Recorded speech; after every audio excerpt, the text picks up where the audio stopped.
Umat sekalian yang terkasih dalam Tuhan kita Yesus Kristus, kita barusan mendengarkan kisah penderitaan Yesus dan kisah wafatnya. Ada banyak hal yang bisa kita pelajari, yang bisa menjadi pegangan hidup kita dengan belajar dari kisah sengsara Yesus ini. Saya hanya mau menyampaikan 3 hal. Yang pertama, Yesus yang Anda imani, yang saya imani, yang kita sembah adalah Raja Kebenaran. Pilatus dan orang-orang Yahudi mencari-cari kesalahan pada orang ini. Tapi Pilatus tidak menemukan kesalahan pada Yesus. Sebenarnya tidak ada alasan untuk dia disalibkan. Tetapi karena Pilatus kalah terhadap suara kekerasan, maka Yesus disalibkan. Artinya, saudara-saudari, Yesus menunjukkan kepada kita jalan kebenaran. Kalau mau hidup yang benar, kalau mau hidup yang baik, ikutilah Sang Raja Kebenaran. Terima kasih saudara-saudari bahwa Anda sekalian dengan hadir dalam perayaan ini, Anda menegaskan, ya, saya mengikuti Raja Kebenaran itu. Kita tidak salah pilih, saudara-saudari, karena kita mau mengikuti Raja Kebenaran. Tidak ada tipu muslihat pada Yesus. Maka marilah kita berpegang teguh, hidup mengikuti Yesus, Sang Raja Kebenaran. Dia telah mengatakan kepada kita, "Akulah jalan, kebenaran, dan kehidupan." Maka mari saudara-saudari, kita teguhkan, ikuti Dia.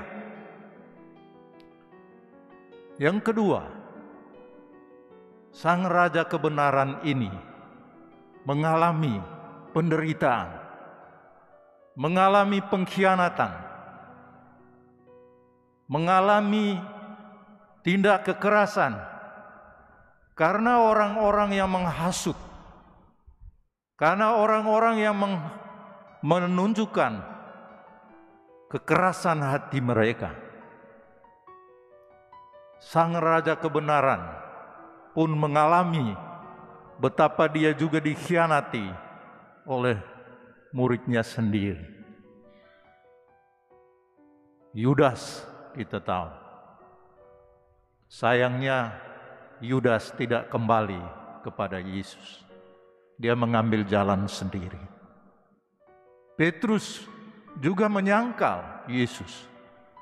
Tapi Petrus, dia kembali kepada Yesus.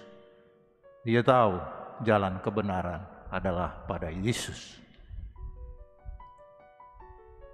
Nah, saudara dan saudari, Yesus yang mengalami penderitaan, mengalami sakitnya, dikhianati, bahkan juga sakit fisik, tidak membuat dia menjadi orang yang meninggalkan Bapaknya ataupun meninggalkan kita sekalian. Yesus pada saat penderitaannya, kendati pun pada saat di mana dia mengatakan, "Ya Bapa, kalau boleh, biarkan piala ini berlalu daripadaku. Biarkanlah penderitaan ini berlalu daripadaku. Tetapi bukan kehendakku, melainkan kehendak-Mu yang terjadi." Dan itulah yang dia terima. Penderitaan, salib tidak membuat Yesus meninggalkan misi utamanya. Hal ini juga menggambarkan kepada kita, dan memang ini sesuatu yang real dalam hidup kita, bahwa kalau kita mengikuti Yesus, kita tidak akan juga terlepas dari penderitaan-penderitaan dalam hidup ini.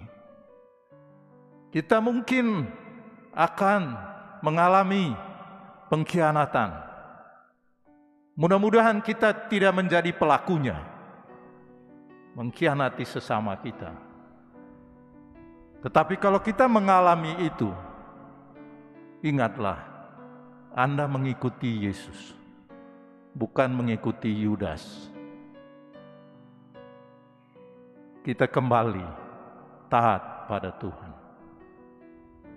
Kita mungkin akan mengalami derita sakit, dan itu pasti.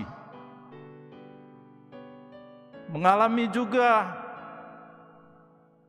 penghinaan atau penghakiman.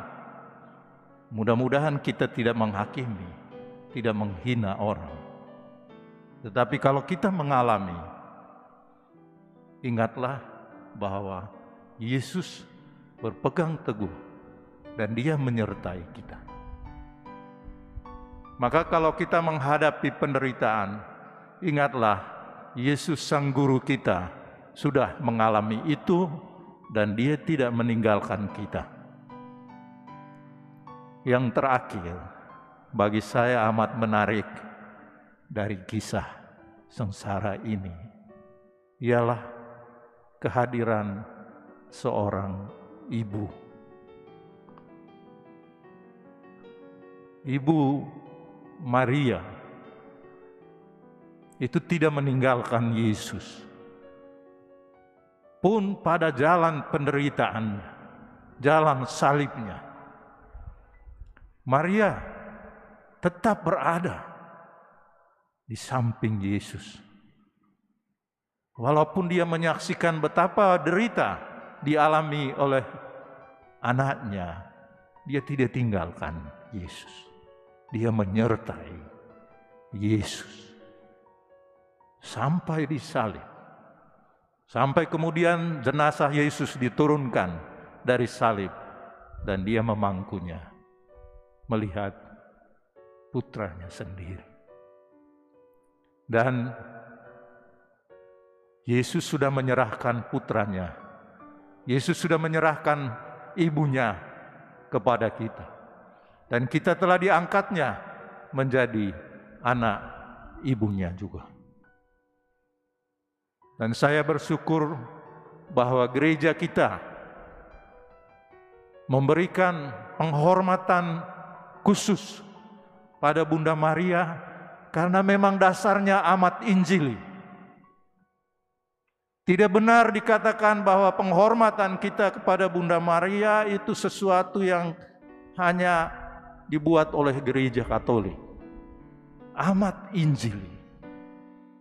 Dan Maria memperlihatkan betapa dia menyertai anaknya hingga akhir kehidupannya.